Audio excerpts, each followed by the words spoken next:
Alright, so Doors recently released its massive content update, and one of the new entities introduced in it was Sally. Now, contrary to what many of you probably are thinking, I have a bone to pick with this little girl. Now, I hear you, but Cheddar, the update just came out, you can't complain! However, I don't care! Now, don't get me wrong, Sally here is a lovely entity. Design-wise, they are very unique, and the concept of their mechanics is mostly fine. It's just that their spawning and behaviors are... well, I'll just talk about it later. So, in this video, I'll be going over everything you need to know about this brand new entity, as well as some potential fixes for its flaws. So with all of that being said, let's begin.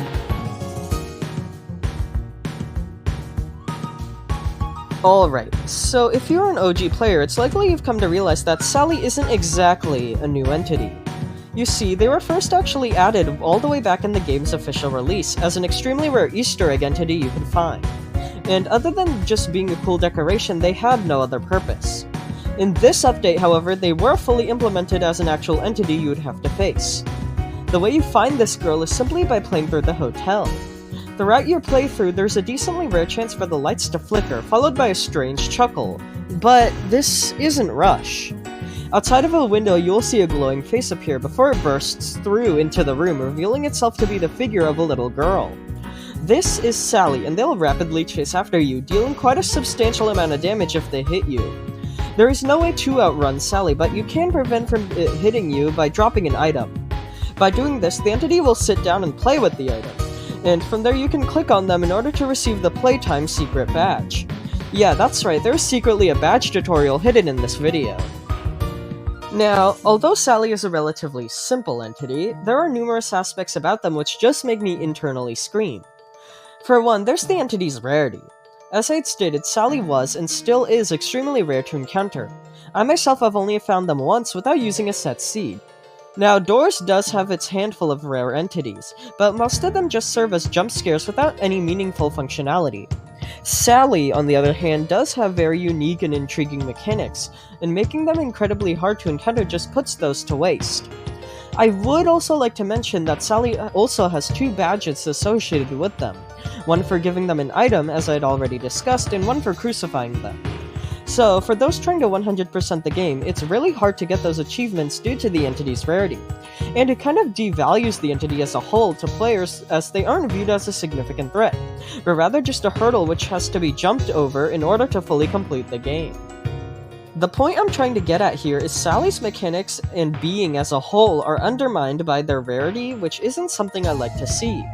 Fortunately, there is a relatively simple solution to this issue, and that is to just make Sally more common to encounter. Now, they don't have to be as common as Rush or Screech, but I think it would be most beneficial if players encountered them 2 to 4 times throughout an entire hotel playthrough. This would also allow the entity to become more versatile as a whole, as they could be implemented as an additional threat in the greenhouse, or new modifiers could easily be based around them. Really, by allowing Sally to not just be some rare one-off hindrance, their current and future mechanics could really flourish. Moving on, my next complaint is how this entity is countered. As I had stated, in order to avoid Sally's attack, you need to drop an item for them to play with. Normally, this wouldn't be a problem until you realize that there are some cases, such as really early into a run, or with the out of stuff modifier enabled, it is impossible for you to have an item. Generally, having any item be a requirement to stop an entity is a bad idea, as there are several cases where it's impossible to have one. This is a large reason why Jeff the Killer from the April Fool's game mode is so deadly and hated, as an item, and a rare one too, is required to get rid of them. So, how could Sally's functionality be reworked to account for not having an item? Well, for one, I don't think that dropping an item to counter them should be entirely scrapped, as I will admit it is an interesting feature. However, there should be another way to avoid them without the use of an item. What I was thinking is, what if Sally's run speed was toned down a little, so you would actually be able to outrun them, and outrunning them for a certain amount of time would tire them out and cause them to leave.